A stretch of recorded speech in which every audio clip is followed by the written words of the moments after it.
Olá, tudo bem? Esse vídeo corresponde ao primeiro tema das nossas aulas de Anatomia Sistêmica e Histologia Básica. Lembrando que a gente vai seguir um cronograma, primeiro de Anatomia do Sistema Locomotor, depois de Esplaquenologia e, por último, de Neuroanatomia, numa sequência mais ou menos baseada no livro Estrutura e Função do Corpo Humano, de Thibodeau e Paton. E nessa primeira aula, a gente vai, então, fazer uma introdução aos conceitos fundamentais para poder entender a anatomia e vai entrar um pouquinho também no que é a histologia básica de sistema tegumentário. Então, como conteúdos dessa aula, a gente pretende, com esse vídeo, portanto, explicar e entender o que é a posição anatômica, o que são os eixos e os planos anatômicos, quais são as direções anatômicas que a gente usa para poder descrever as relações entre os órgãos, quais são as cavidades corporais e, por último, entrar um pouco na histologia para poder descrever o que é o sistema tegumentário, com base na descrição, portanto, dos epitélios e das membranas serosas e mucosa e do órgão tegumentário propriamente dito, que é a pele. Então, para a gente começar a entender esses conceitos, o primeiro conceito que a gente tem que definir é o que é a posição anatômica e quais são as referências que a gente toma para poder descrever essa posição anatômica.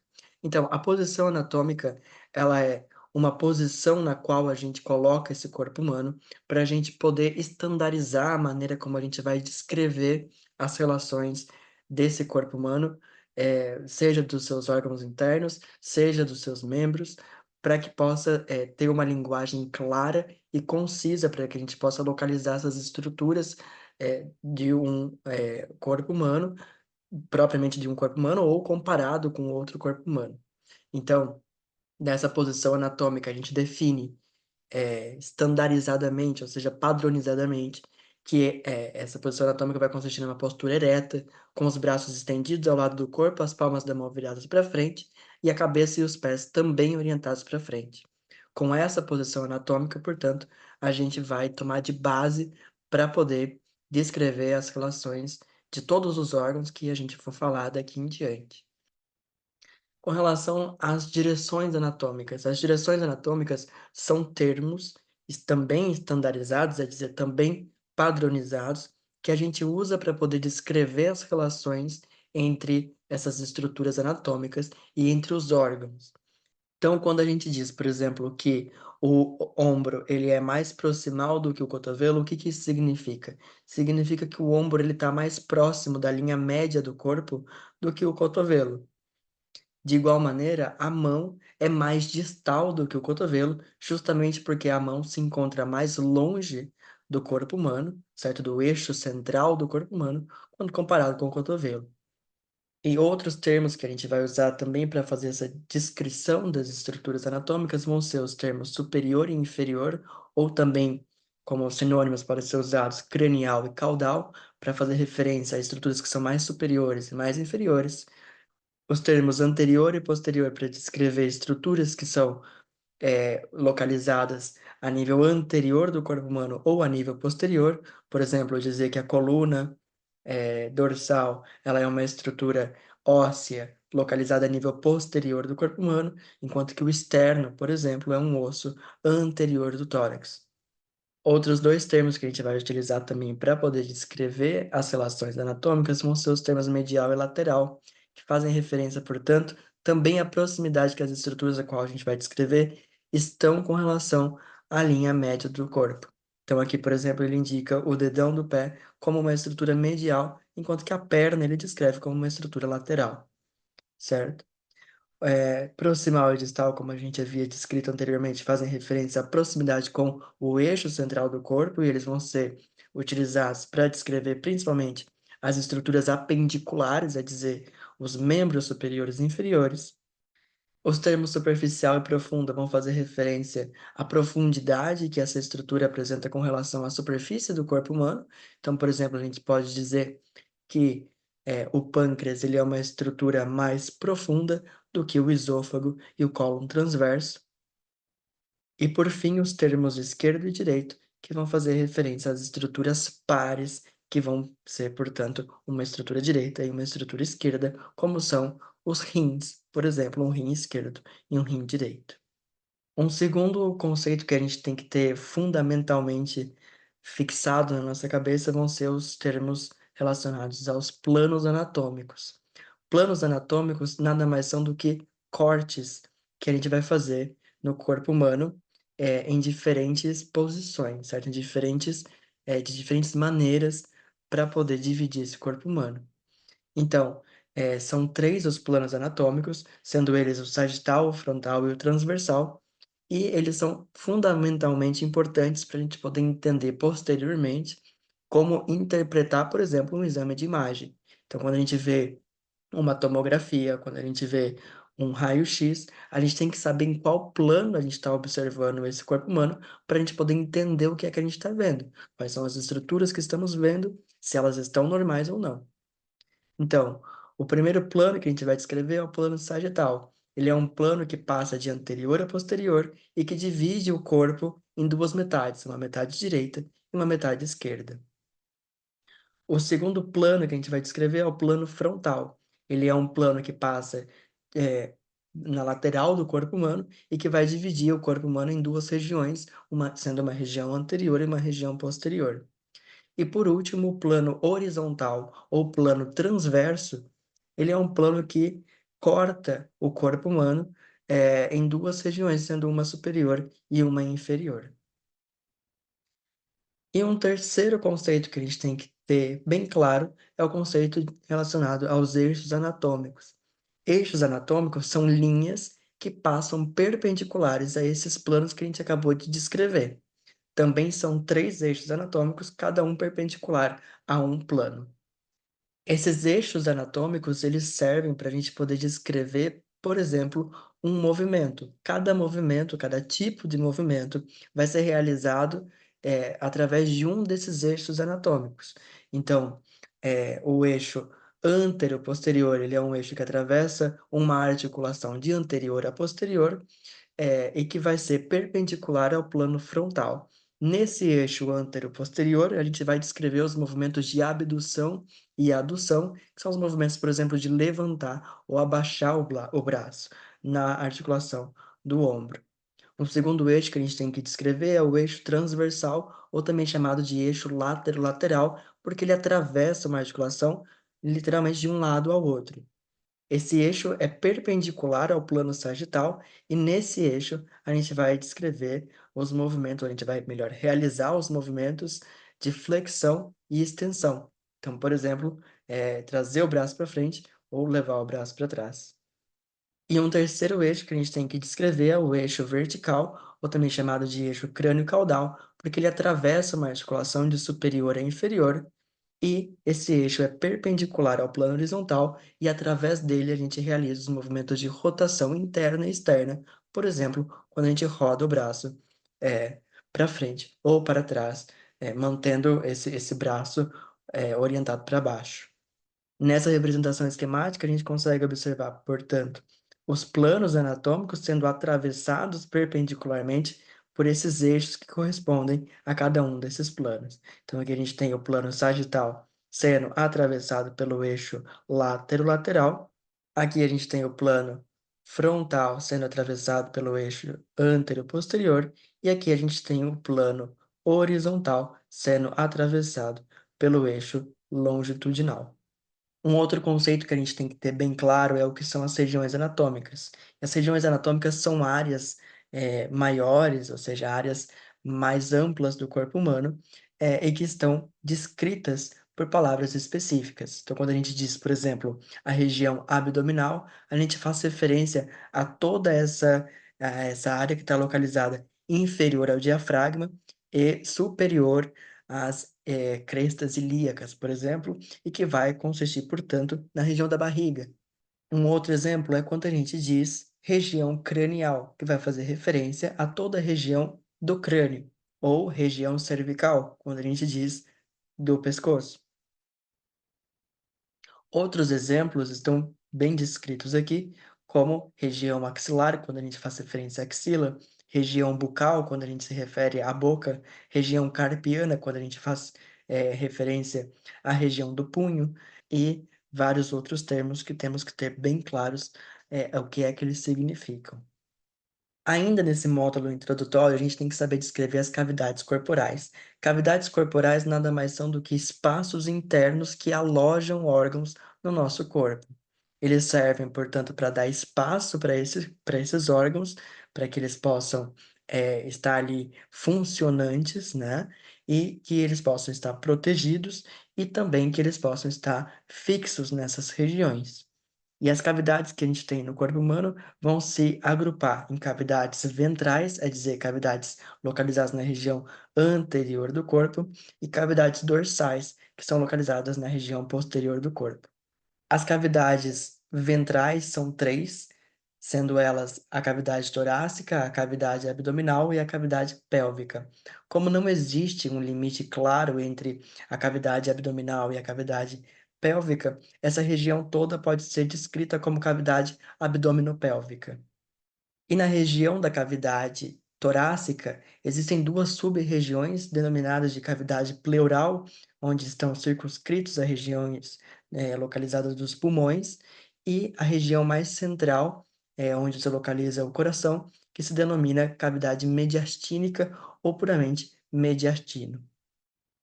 Já as cavidades posteriores do corpo humano estão reservadas a alojar o sistema nervoso central, sendo elas a cavidade cranial, localizada a nível do crânio, portanto, encerrada pelos ossos do crânio, e com a finalidade de alojar o cérebro, o cerebelo e o tronco encefálico, e a cavidade espinal, com a finalidade de alojar a medula espinhal.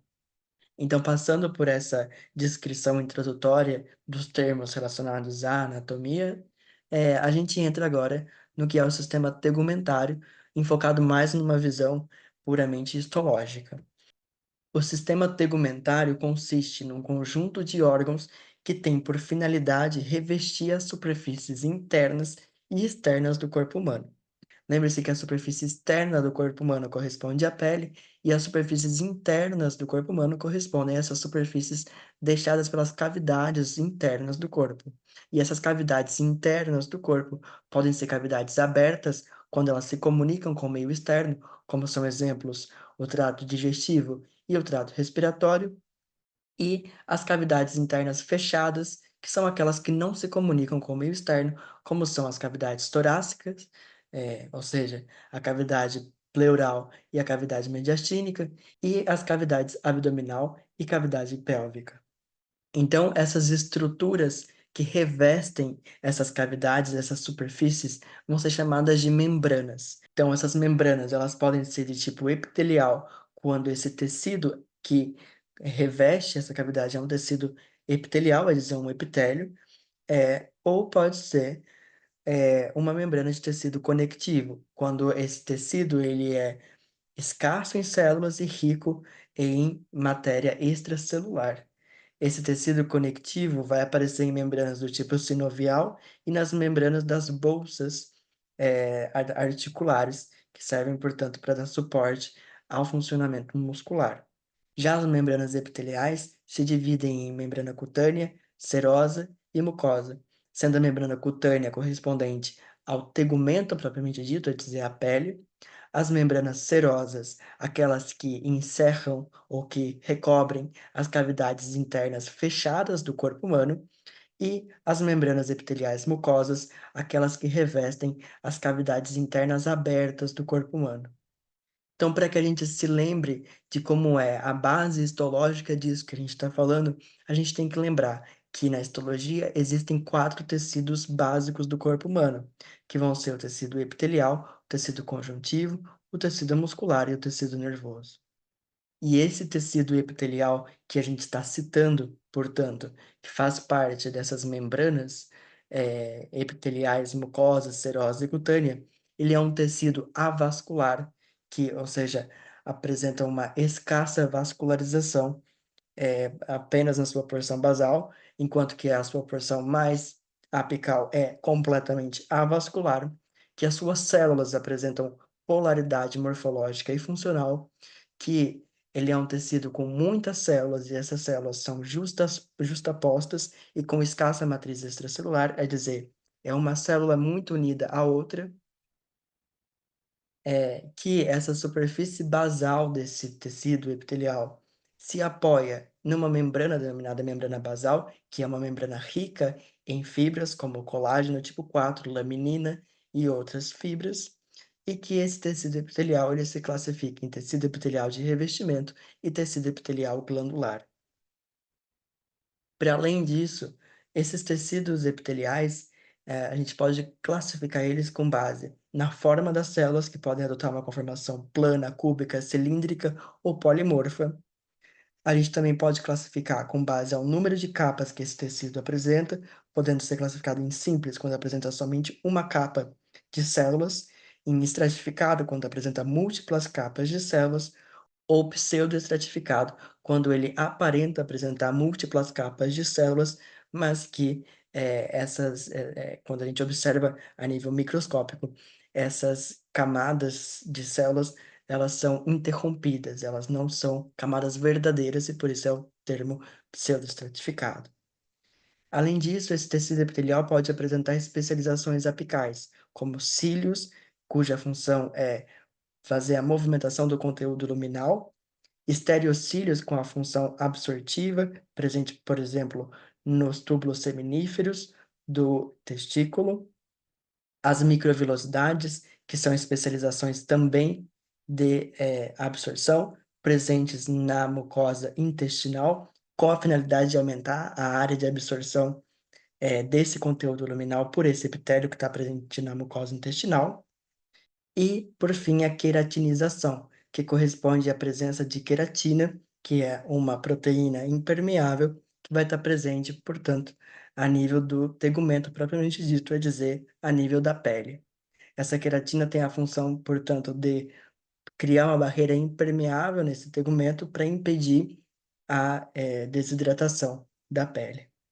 Então, portanto, para a gente revisar, essas membranas epiteliais são membranas que estão constituídas por um epitélio, que vão ser classificados com base no número de capa de células que eles apresentam e na estrutura dessas células, é dizer, na morfologia dessas células, e que vão estar apoiados numa membrana basal rica em fibras, e essa membrana basal é de tecido conectivo. Essas membranas epiteliais vão se classificar em membranas serosas, mucosas e a cutânea propriamente dita, que constitui, portanto, a pele.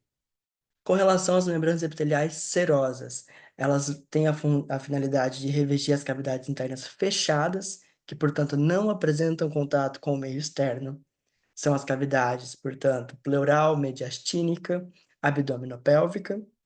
Elas vão estar constituídas por um epitélio pavimentoso, é dizer, um epitélio plano, simples, apoiado sobre uma membrana basal. E esse epitélio pavimentoso simples, mais essa membrana basal, a gente vai denominar de mesotélio. E essa membrana serosa se subdivide em duas folhas. Uma folha parietal, que vai estar unida à parede dessa região, e uma folha visceral, que vai estar unida ao órgão a qual essa serosa tem a finalidade de proteger. Então, aqui, essa imagem é um preparado histológico que representa o epicárdio, certo? É dizer, a capa mais externa do coração. E essa pequena fileirinha de células aqui, denominada de mesotélio, corresponde, portanto, a essa serosa, essa capa serosa que recobre o coração. É dizer, portanto, a folha visceral dessa estrutura serosa.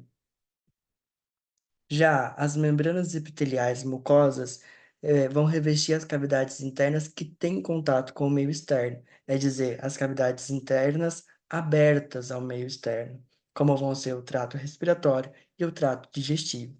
Essas membranas mucosas possuem uma camada mais luminal, que corresponde a um epitélio, apoiado sobre uma capa de tecido conectivo ou fibroso, e essas membranas mucosas, elas podem apresentar diferentes tipos de epitélio, dependendo da região e da função que possuem essas mucosas. Então, esse epitélio ele pode ser um epitélio estratificado, quando essa membrana mucosa está em uma região de maior agressividade mecânica, por exemplo, em uma área de maior contato, de maior atrito, por exemplo, na boca e no esôfago, com a diferença de que na boca, esse epitélio estratificado possui especializações sensoriais, que são as papilas gustativas, e no esôfago ele é apenas um epitélio plano estratificado. com a finalidade apenas de resistir, portanto, a esse atrito gerado pela passagem do bolo alimentar pelo trato digestivo. Na traqueia, esse epitélio vai ser o epitélio colunar ciliado, cuja função desses cílios é movimentar o conteúdo luminal, por exemplo, o muco, que vai estar presente nessa via respiratória. E no intestino, esse epitélio também vai ser colunar, mas com microvilosidades. Essas microvilosidades, como a gente descreveu anteriormente, têm a finalidade de aumentar a superfície de contato dessa membrana mucosa com o conteúdo luminal para aumentar a absorção desse conteúdo luminal. Aqui a gente observa nessa imagem a região da traqueia com o epitélio pseudoestratificado colunar ciliado com células caliciformes. As células caliciformes são essas células globosas que têm a função de secretar muco. Esse é um epitélio pseudoestratificado porque, apesar dele supostamente parecer que possui várias capas, a gente vê que existe uma membrana basal que não toca a superfície luminal e uma capa superficial que toca a membrana basal.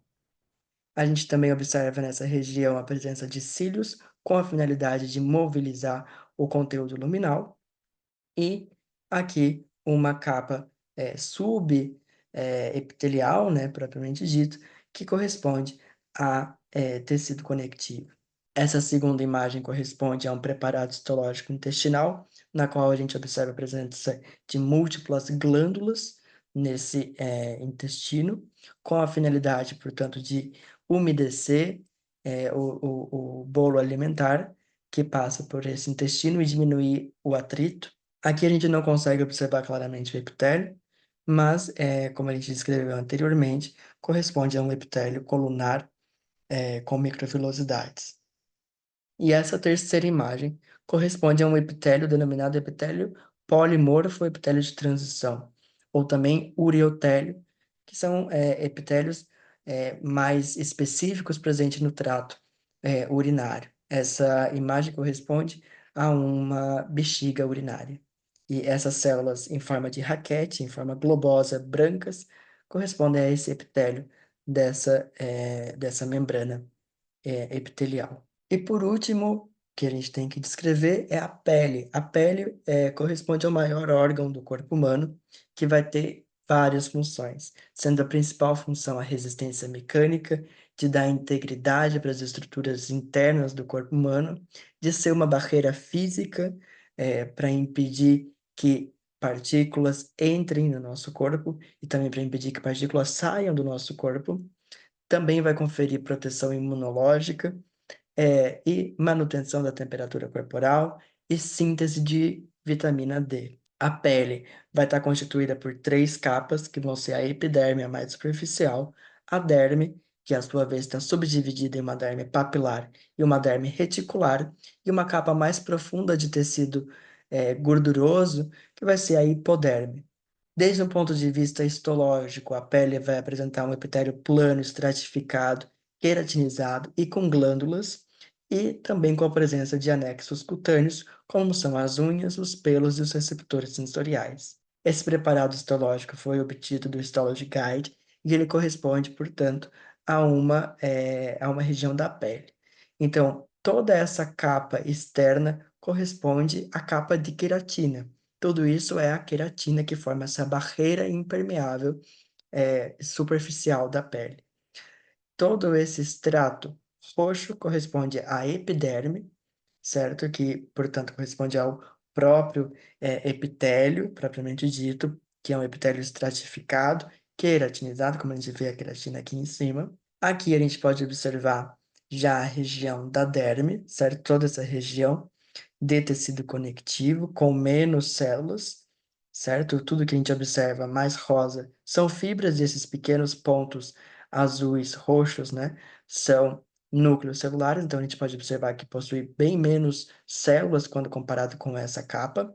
Então, portanto, essa capa mais profunda corresponde à derme, que é, portanto, de tecido conectivo, e que, à sua vez, está subdividida em uma derme papilar, que forma essas papilas, com a função de aumentar o contato com a epiderme, e uma derme mais profunda, que corresponde à derme reticular, que apresenta maior concentração de fibras.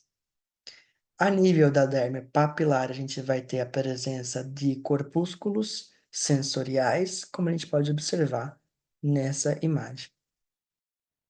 Essa outra imagem também corresponde à pele, a gente pode observar aqui, portanto, o epitélio, né? Então, aqui corresponde à região da epiderme, com a presença desse epitélio pluristratificado, queratinizado, a gente vê a queratina aqui em cima. Essa capa intermédia, bastante rosa, corresponde à derme, com as suas subdivisões de derme papilar e derme reticular. E essa capa mais profunda e esbranquiçada corresponde à região da hipoderme, que armazena tecido adiposo, portanto, que armazena gordura.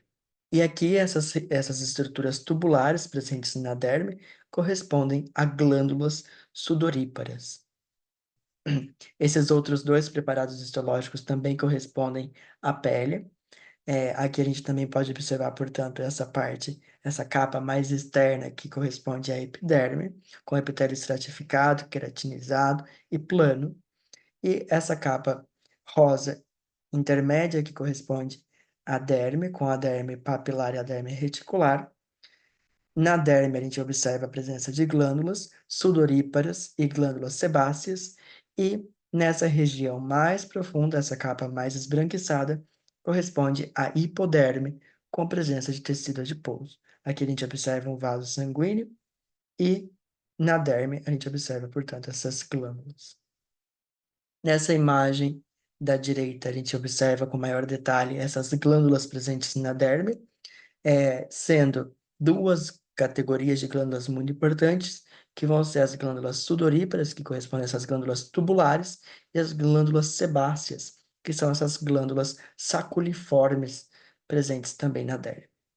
E com esse último slide, a gente termina a nossa aula de hoje. Eu espero que tenha ficado claro. Qualquer dúvida pode me escrever.